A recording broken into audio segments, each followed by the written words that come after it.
La question, cher pasteur, nous voudrons un peu que vous puissiez nous éclaircir sur cette question. Qui devons-nous prêcher dans le monde du message? Est-ce que c'est William Marion Branham ou Jésus-Christ? Merci beaucoup, Ndego Mobali. C'est une très grande question qui fait une très grande polémique. Vous savez, souvent, beaucoup de gens mettent la confusion dans les langages. Parce que quand vous servez le Seigneur, il faut savoir bien expliciter ce que vous dites. Alors, premièrement, nous sommes dans les messages du temps de la fin. Exactement.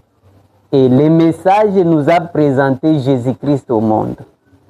Et ce message est venu au travers des messagers qui est William Marion Branham. Amen. Et la deuxième des choses que nous devons savoir, le message qui nous a présenté Jésus là, nous a donné la révélation de Jésus-Christ. C'est que nous ne croyons pas Jésus de la même manière que ces des dénominations.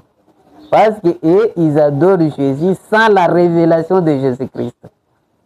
Maintenant, quand un messager d'un âge donné est apporté un message, Dieu lui a donné l'honneur de vous apporter ce message. Et dans Actes chapitre 15, verset 21, c'est Jacques qui a dit que depuis bien des générations, on prêchait Moïse dans les synagogues. On le lisait tous les jours de sabbat. Là, il dit qu'il prêchait Moïse. Pourquoi? Parce qu'il lisait Moïse. Donc, quand vous allez entrer dans la profondeur, ce n'est pas qu'on prêchait Moïse comme étant Dieu. Mais c'est parce que c'est le messager de l'époque à qui Dieu avait donné la loi, la parole. Comme lui était le porteur de cette parole-là et qu'il a écrit, c'est pourquoi il était les références. Il pouvait dire Moïse a dit. Cela ne signifiait pas qu'ils adoraient Moïse ou qu'ils étaient en train de prêcher la personnalité de Moïse. Ils prêchaient la parole que Dieu avait donnée à Moïse. Mais comme Dieu ne peut pas écarter l'enveloppe et la lettre, c'est pourquoi il donne cet honneur-là même aux messagers. Maintenant, nous aujourd'hui, Dieu nous a donné le message au travers de William Branham. William Branham, par sa personnalité, nous n'avons rien à lui prêcher. On va prêcher quoi comme sa personnalité? Et nous l'avons reçu en tant que message, en tant que parole révélée. Et quand nous lisons le message, c'est là où on dit on lit William Branham.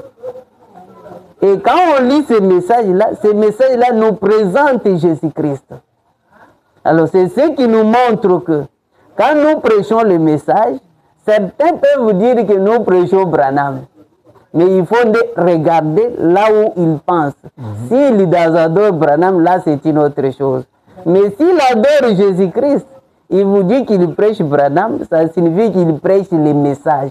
Et prêcher les messages, c'est prêcher Jésus-Christ. Amen. Parce que Jésus-Christ aujourd'hui est venu au travers de ces messages.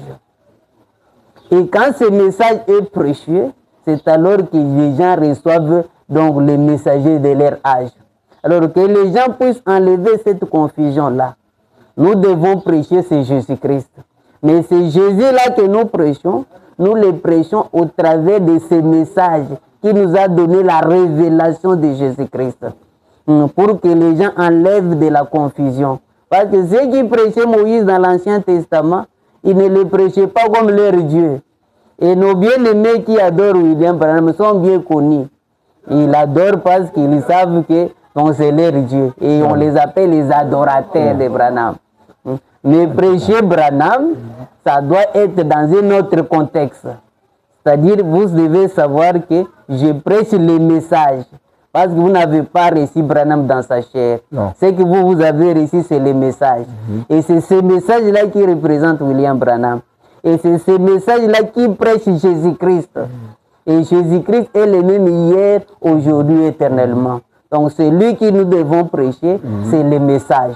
Et c'est ces messages-là qui nous présentent Jésus-Christ. Parce qu'il y avait aussi d'autres anciennes polémiques. Là où il y avait certains frères qui disaient Branham ou rien. Et d'autres ont répondu Jésus ou rien. Or, vous êtes en train juste de vous embrouiller. Celui qui dit Branham ou rien, il veut juste dire le message ou rien. Parce que Branham n'a pas en dehors du message, Branham n'est rien pour nous. Vraiment. Donc le message ou rien. Et c'est ce qui signifie Jésus ou rien. Amen. C'est un peu ça pour que les gens comprennent la lumière de la parole. Que Dieu vous bénisse richement. Merci beaucoup.